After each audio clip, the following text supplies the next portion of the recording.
friends, I'm back with another Star Wars Black Series figure. Today it's Captain Cassian Andor from Edu, whatever it's called.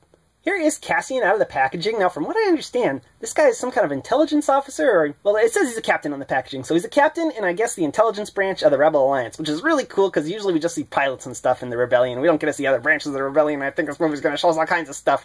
Anyway, he's dressed up in some kind of snowy reconnaissance gear, or just snow stuff. I'm guessing Yadu is an ice planet like Hoth, and that's why he's dressed like this. But thankfully you can take this hat off to get him in sort of a more normal pose. It's made of rubber. It sure came off easier than Jen Urso's magic scarf hood thing.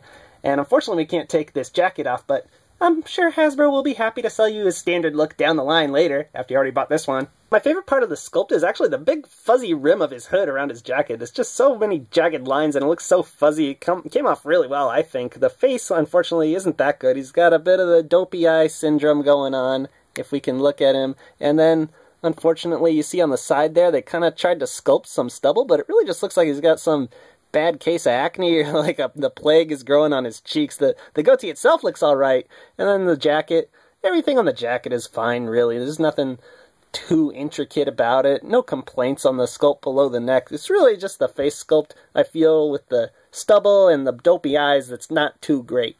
If we start talking about the paint, however, I think the paint's kind of bad. I don't know how it's going to show up on the camera, but I've seen this on a lot of figures where, like, his face is all pale, and then there's, like, this really gloppy skin tone color applied to the neck. It's just, like, very different in person. You can tell with the face and the neck. The tones are totally different. The jacket is lacking detail.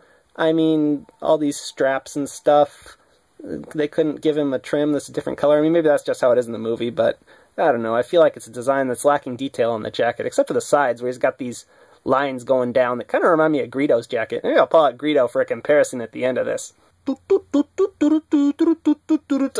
let's talk about the articulation. So Cassian's articulation is kind of interesting, actually. He has a ball joint head on a hinge. Can't go too far back because of that big hood that's in the way, but, you know, I can forgive them for that. He has pin and socket shoulders, Hasbro-style elbows that hinge and swivel, and he's got hinge and swivel wrist. Do they go the same direction? No, this one goes up and down that way, and this one goes up and down that way, like motorcycle revving. I don't know, it's hard to explain, but they go in different directions with the way they hinge. And then his waist is on a ball joint. It also twists, obviously, so that was nice of them to give us that, since they didn't want to break it up here with a diaphragm joint. And then his hips are on hinges. They're on ball joints, or ball hinges. I don't know, it's hard to tell with this big skirt in the way from his jacket, but the skirt thankfully doesn't hinder the articulation at all. Even though it's a jacket, they cut it up like a skirt. You know what I mean? And he's got double knees with big old knee pads in front. A lot like a Predator figure or something. He's got hinge and pivot ankles, just like a Marvel Legends, which is awesome! Here was Cassian in his packaging. It's number 23 of the Black Series figures that come on a red packaging. It's very nice, gets the job done. There's no twist ties or anything, everything just pops out. It's pretty easy. First accessory Captain Cassian had, or I should call him Captain Andor, I guess, I don't know. Well, he was, of course, wearing this in the package, the hat thing. Fits on really well, but, you know, I like him without it. Now, please stand up for this next part, Captain. He comes with two guns. First gun is like a big old blaster, and it's totally unpainted. Second gun is painted. It looks a lot nicer, and it's a lot smaller. I guess I painted this one because it's smaller and it would take less paint. Is that like an ammo magazine in there? Is it not a blaster? Do blasters have ammo magazines? I don't know, I don't understand Star Wars anymore. The little holster on his pouch here has a big hole on the bottom, so at first I thought it was for this long, narrow, big gun to, like, actually slide all the way down there, but no, it doesn't fit at all. It's got this little scope on the side. Why would a scope be on the side? I don't know. I'm not sure what that is, but the holster only fits the tiny little gun, but it fits in perfectly, thankfully. You put the barrel down the hole, if you can do it, Michael, come on, and then put the little peg in. Ah, that was easy. Easier than Jen.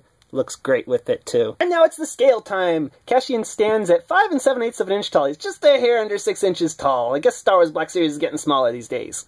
Here he is next to Jin, who he's a better figure than in almost every way, I think. And as promised, here he is next to Greedo. You see how Greedo's sides have these sort of wrinkles that make lines that go down his jacket. Actually, I don't know how well you can see, but it's a very common sleeve in Star Wars, I guess. Finally, I'm going to put Captain Cassian with some superheroes, Spider-Man and Batman, because, well, just because. At the end of the day, just like with my last figure review of Jin, I'm not too excited about this guy or these characters, probably because I haven't seen the darn movie yet. But these are solid figures, so if you see the movie and like the characters, go out and get them. If you haven't seen the movie and you like action figures, yeah, you can go out and get them. Until next time, peace out, friends.